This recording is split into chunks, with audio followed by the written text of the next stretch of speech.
Now, if what we saw last night at the White House tells you anything, it should be this. Joe Biden is not the one making any major decisions. She knows so long as she was denied, our freedom can never be secured. All right, we checked the White House transcript for an official translation of that gobbledygook, and what he tried to say was, she knew so long as our history was denied, our freedom can never be secured. And then he tried to talk about our founding.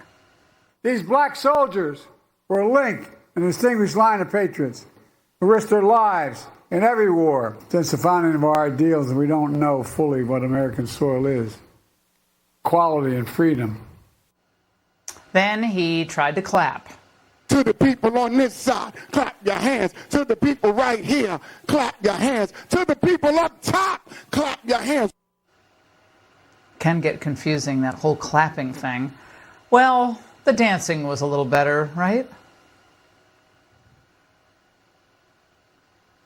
We'll get to that a little bit later with Jimmy Fallon. Well, maybe you could argue that it was late, he was tired, but I don't think that explains today. Enforcement and say you are pro-law enforcement and be pro-abolishing the AFT. I think he meant the ATF, the AFT. Isn't that the American Federation of Teachers? Joining me now, Florida Congressman Byron Donalds. Congressman, is a vote for Biden in November really just, at this point, we should all just conclude this is a vote for President Harris? Laura, it absolutely is, because we know it's just not conceivable that Joe Biden would even last another 4 years. I mean, listen, this is not a good situation. I know people have been having a lot of fun with it. People have been laughing about it on social media. It is quite funny, but it's sad when you know that he is the person that has to engage with world leaders. He is the person that is making so many decisions with respect to what the federal agencies are doing. And so the real concern is that there is no leadership at the White House. These decisions are being made by people who are never empowered by the people of our country to be the president of the United States. So voting for him in this election basically means you're giving power to somebody else. That's not what the American people should be doing. And then you look at the policies and realize that even if he was the person making all the decisions, they are still god-awful decisions that have ruined our country and have made our people less safe. Well, last night at the White House, Biden seemed to refer to Republicans at one point. Watch. They're old ghosts in new garments trying to take us back. Well, there are. Taking away your freedoms, making it harder for black people to vote. Or have your vote counted. Closing doors of opportunity. Attacking the values of diversity, equity, and inclusion.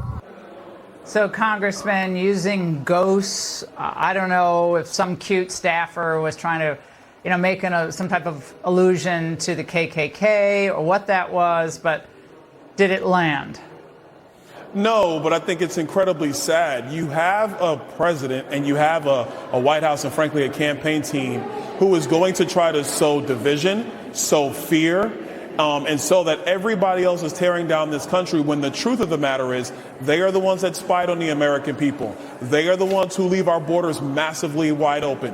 They are the ones that have destroyed the purchasing power of hardworking men and women of America, as well as seniors in America. So the people we should be afraid of are Joe Biden and Kamala Harris. We need a change this November. That change is coming in the form of Donald Trump. Now, Congressman, I wasn't even going to mention this, but I think it's important to play this so we see how desperate the Democrats are to put someone like you down because you disagree with them. Watch this. This is Congresswoman Crockett. If we continue to put people into office, and that even means some of our skinfolk who definitely are not our kinfolk, such as Byron Donalds, the fact that you sitting around talking about life was better under Jim Crow, like, is this because you don't understand history? Or literally it's because you married a white woman and so you think that whitewashed you? I'm not really sure, like, what it is. I feel like they give him his talking points and he's like, yes, massa, I got it. They said the same thing at one point about Condoleezza Rice. They said the same thing about Justice Thomas. Even Colin Powell at one point. I remember that years ago. Congressman, your response. Well, my response personally is that Jasmine, she sits on committee with me. We just walked off the House floor. She could have came up and talked to me anytime she wants to. She did not. Second thing I'll say is nobody tells me what to say. Everybody knows that. I say what I think and I speak my mind. The truth of the matter is that the policies of her party have been damaging to Americans. It's also been damaging to black Americans. And America has a choice. Are they going to listen to the tropes and to the fear mongering and to the gaslighting of the Democrats?